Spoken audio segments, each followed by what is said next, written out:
রাত প্রায় শেষ। পুরনো হাসপাতালের পেছনের রাস্তা দিয়ে রিকশায় ফিরছিল রুবেল। বাতাস ঠান্ডা, রাস্তা ফাঁকা, কিন্তু আজ কিছু যেন অদ্ভুত।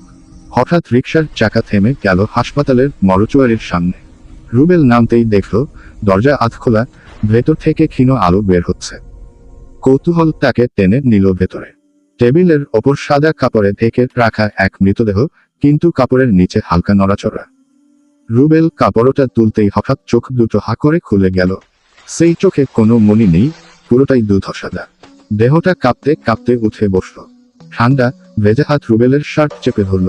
মৃতদেহ ফিসফিস করে বলল, আমার চোখটাকে নিয়েছে, ফিরিয়ে দে। হঠাৎ পুরো রুমের লাইট নিভে গেল। অন্ধকারে শুধু সেই দুধসাদা চোখ দুটো ভেসে উঠল। রুবেল দৌড়াতে যাচ্ছিল, কিন্তু আরেকটি ভয়াবহ দৃশ্য। মরচুয়ারির সব লাশে কে একে উঠে দাঁড়িয়েছে, আর প্রতিটাই তাকিয়ে আছে তার দিকে। রুবেল একবার চিৎকার করল, তারপর আর কিছু শোনা গেল না। সকালে লোকজন শুধু তার রিকশা পেল মরচুয়ারির দরজায়, কিন্তু রুবেলের চোখ দুটো কোথাও পাওয়া গেল না।